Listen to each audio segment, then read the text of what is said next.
Olá, muito bom dia. Seja bem-vindo ao Rede Família Esporte, primeira edição, trazendo as principais notícias esportivas desta quinta-feira.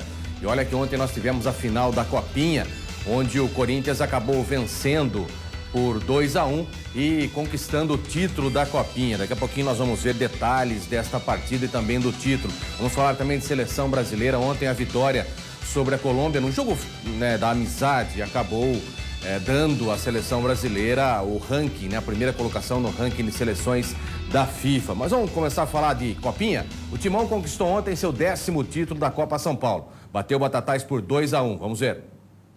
O maior vencedor da Copa São Paulo de futebol júnior tinha toda a torcida a favor, mas para alegrar os torcedores, faltou acertar a pontaria no primeiro tempo. E quando a bola ia no gol, o capitão Gerson estava lá para defender. Teve até bola na trave. A primeira etapa foi um massacre. Mas faltava ainda balançar as redes.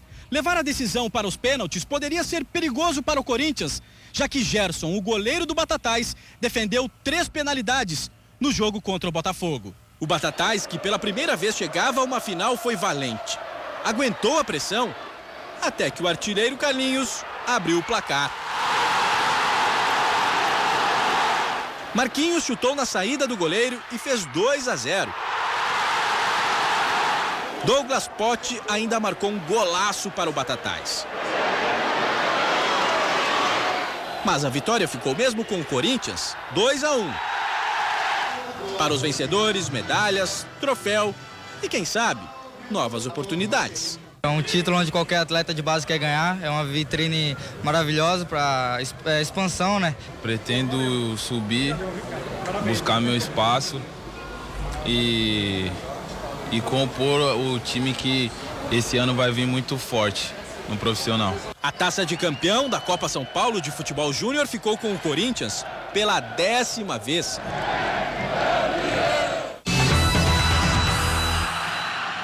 Foi um bom jogo, né? Muito abaixo dos outras partidas que o Corinthians fez na Copinha, tanto é pela ansiedade também de uma final, Pacaembu lotado.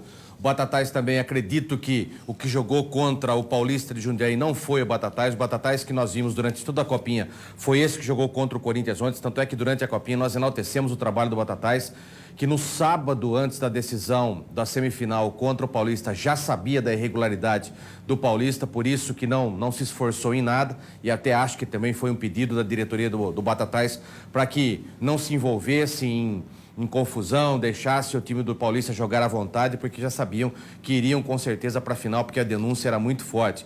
E ontem o Batatais acabou engrossando para o Corinthians, é lógico que não teve muitas chances de gol, preferiu jogar um pouco mais fechado e retraído, isso é normal, jogar contra um Corinthians com o Pacaembu lotado, é normal que você faça esse tipo de situação, que você marque, que você tire o espaço dos jogadores do Corinthians, e o Batatais acabou jogando dessa forma e jogando bem. Aguentou até quando pôde, né? Aí não teve jeito, o Carlinhos acabou fazendo um belíssimo gol e não teve como segurar depois o Marquinhos também. Aliás, são 3 ou 4 jogadores, né? Mantuan, Delamore, Marquinhos, Pedrinho e Carlinhos. 5 jogadores que eles já treinam com os titulares. Muito poucos torcedores corintianos sabem que esses 5 jogadores já fazem parte do elenco profissional do Corinthians.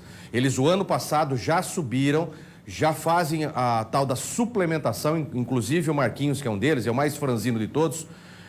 Ele já faz suplementação, o Corinthians já vem fazendo um trabalho de suplementação nesse jogador para que ele ganhe um pouquinho mais de corpo. Isso é normal que os clubes detectem essa deficiência muscular no jogador e façam um trabalho de médio prazo para que ele ganhe um pouco mais de corpo e um pouquinho mais de virilidade. Então, um jogador que vai ter um pouquinho mais de força para chutar um passe melhor, vai ter um condicionamento físico melhor, também ganha um pouco mais de massa muscular. Então, esse trabalho já vem sendo feito pela diretoria do Corinthians, pelo departamento fisiológico do Corinthians, com esses 5 jogadores. Então, esses 5 que eu vejo com condições de assumir aí a camisa do Corinthians, já estão trabalhando com os profissionais e retornam agora junto com o Fábio Carille. Fábio Carille deixou as categorias de base ontem, foi o último jogo do Corinthians ontem, para assumir aí, juntamente com o Carille, né, os Marlós, juntamente com o Carille, assume aí o departamento profissional do Corinthians, essa integração entre o departamento juniores, o departamento amador e o departamento profissional do Corinthians, que vai ser comandado agora também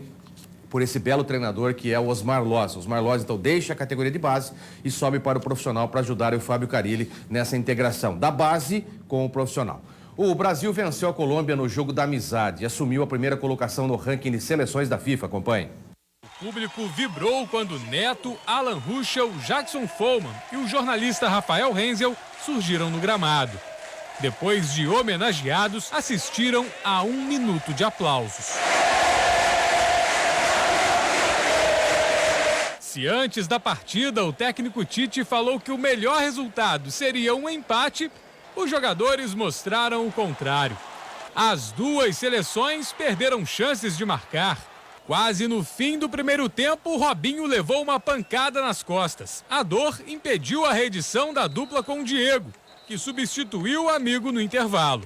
No segundo tempo, o Brasil precisou de apenas 1 minuto para balançar a rede. Dudu aproveitou o rebote do goleiro para definir o jogo, 1-0. Os organizadores esperavam arrecadar cerca de 4 milhões de reais. Mas o público foi abaixo do esperado no jogo da amizade. 18.695 pessoas vieram ao estádio. A renda de pouco mais de 1.200.000 reais ainda assim vai aumentar, graças aos ingressos solidários, comprados por quem não pôde comparecer, mas não deixou de contribuir com a homenagem.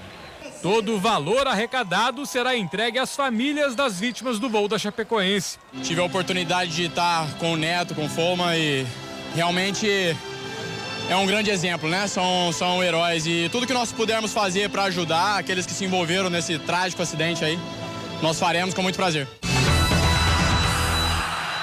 Ouvindo o Tite depois da partida, o Tite falou que alguns jogadores deixaram uma pontinha de dúvida na cabeça dele com relação a uma possível convocação lá na frente. É lógico que um tipo de jogo como esse não dá para ver muita coisa, até porque você não jogou com a seleção da Colômbia, você jogou com a maioria dos jogadores do Atlético Nacional da Colômbia, né? Então não foram os jogadores que jogam lá fora. Então, quer dizer, se viu muito pouco, mas alguns jogadores deu para ver que tem sim condições numa eventual convocação de um titular, possível sim uma convocação de alguns jogadores que lá estiveram ontem. Gostei da seleção brasileira, apesar de não ter tido pouco tempo de trabalho também. A seleção colombiana também teve chances de marcar, acabou não fazendo.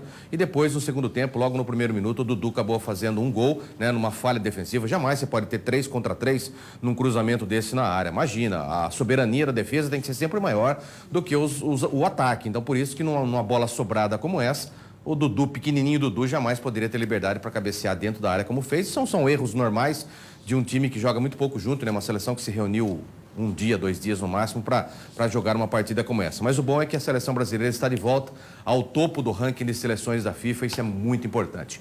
O Brasil herdou uma medalha olímpica quase 10 anos após a realização do evento. Acompanhe. Quase 9 anos depois das Olimpíadas, o Comitê Olímpico Internacional anunciou que Nesta Carter, da equipe jamaicana, foi pego em doping por uso de um estimulante proibido.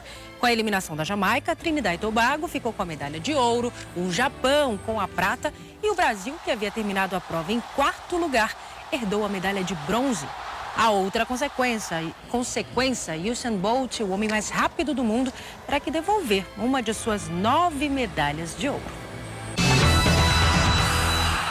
E foi uma competição onde o Usain Bolt acabou tendo uma soberania danada, né? E a seleção jamaicana acabou em 2 ou 3 deles acusou-se o uso de doping, menos o Usain Bolt. Então, por isso que eles ficaram com a medalha de ouro e agora, com a comprovação oficial do uso realmente de doping, né? Todas as contraprovas foram feitas e não tem mais como tirar mais isso daí. Já foi constatado, então, esse doping da seleção jamaicana em 2008, então, por isso, o Usain Bolt vai ter que devolver essa medalha de ouro. O Brasil, que ficou em 4º lugar, vai herdar aí a medalha de bronze nas Olimpíadas de 2008. Um fato importante para o Brasil, né? Ficar em 3º numa competição dos 100 metros, né? No revezamento 4x100, é extremamente importante.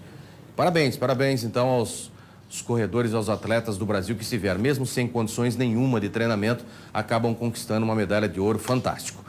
Após o tratamento médico, o atacante Ricardo Oliveira está de volta aos treinos do Santos. Vamos lá. Aí o Ricardo Oliveira, que acabou contraindo cachumba, né? Ficou algum tempo fora, não pôde ser bom para o Santos, que ganha um atacante de muita qualidade. O Timão segue sua pré-temporada no CT Parque Ecológico. O técnico Fábio Carilli quer dar o máximo possível de condições de jogo neste início de temporada. Acompanhe.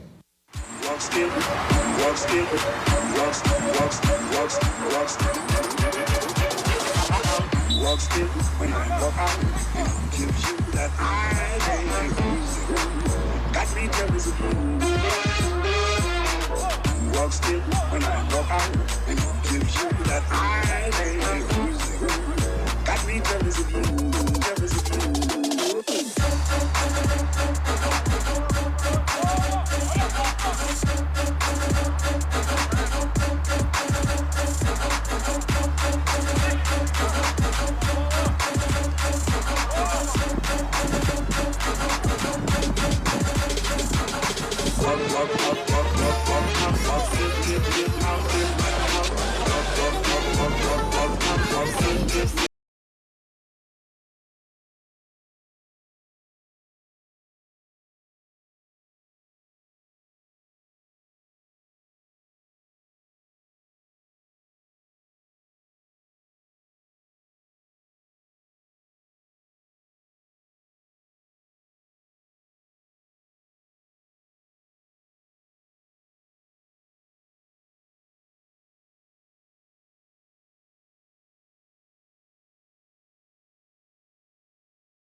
É interessante, deu para perceber ali no treinamento do Corinthians que o Fábio Carilli usa o mesmo trabalho que o Tite fazia. Aliás, é discípulo, né? Trabalhou muito tempo com o Tite e por isso mesmo herdou tudo aquilo e aprendeu muito com o técnico da seleção brasileira hoje. Então, ele pode dar sequência àquilo que os jogadores já faziam com o Tite. Não perdem muito, isso é muito importante. Você não precisa fazer um trabalho de recomeço. Então, vai manter aquilo que o ex-treinador já fazia. Isso é muito importante, você queima etapas com isso. E pode trabalhar num campo reduzido como esse, trabalhar justamente esse passe, esse toque rápido, como fez no jogo contra o Vasco da Gama, né? Um passe de aproximação, um toque de bola rápido para a feitura dos gols. Isso é muito importante. O Fábio Carilli quer antecipar ainda mais esse processo para que o Corinthians entre já no Campeonato Paulista bem entrosado.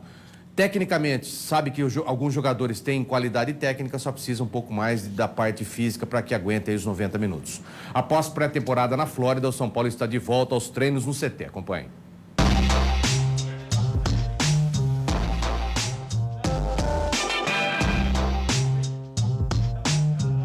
Na tarde desta terça-feira, dia em que o tricolor completa 17 anos, o elenco do São Paulo se reapresentou no CT da Barra Funda após a pré-temporada na Flórida. As atividades começaram no Refis e no gramado, após um breve aquecimento, Rogério Ceni comandou um treino em campo reduzido.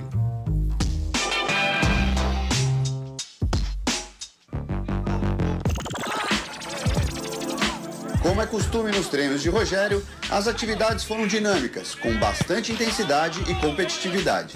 No final do treinamento, jogadores de defesa e ataque foram separados para atividades específicas.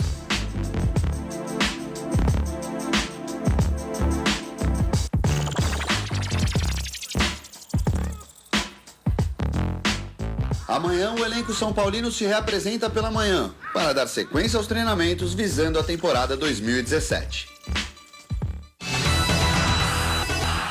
O trabalho do Rogério Ceni no São Paulo é um pouco diferente do trabalho dos outros treinadores. Acabou trazendo alguma inovação, alguma coisa que se faz lá na Europa, então um trabalho muito diferente. É um trabalho que pega muito mais, não o toque em si, mas a parte diferenciada, que é a parte individual de cada jogador. Não sei, isso vamos esperar, vamos aguardar ainda. Eu prefiro trabalhar muito mais com a parte coletiva, isso é muito mais importante. Mas ele acha que trabalhando a parte individual, depois mais para frente você consegue trabalhar a parte coletiva. Isso é de treinador para treinador e lá na frente a gente vai ver como vai ser o trabalho do técnico. Todos estão gostando, é um método de trabalho novo. Muito poucos jogadores do São Paulo já tiveram esse tipo de contato com esse tipo de trabalho. Vamos ver no dia a dia, né, durante os campeonatos, se vai dar certo ou não essa metodologia usada pelo Rogério Ceni. O São Paulo apresentou ontem o meia Shailon, vindo da Chapecoense. Acompanhe. Eu lembro quando o pessoal da Chapecoense me chamou, que o São Paulo tinha interesse. Foi até uma surpresa, né, que eu não esperava. O São Paulo, um clube tão grande, chegar lá na Chapecoense para me buscar. E fico feliz que tudo deu certo e hoje poder chegar aqui e poder assinar o contrato definitivo com a compra do São Paulo, eu fico muito feliz. A expectativa é boa, é continuar fazendo o meu trabalho, continuar fazendo o que eu fiz até hoje. Espero dar bons frutos para o São Paulo, fazer o meu melhor e que dê tudo certo daqui para frente. Foi uma experiência muito boa. Deu para entender como vai ser a forma de trabalhar do Rogério, deu para se habituar com o pessoal, conhecer todo agregou muito, foi uma experiência muito boa. E como eu falei antes, espero que continuar e que dê tudo certo. Eu acho que é um sonho que está acontecendo comigo.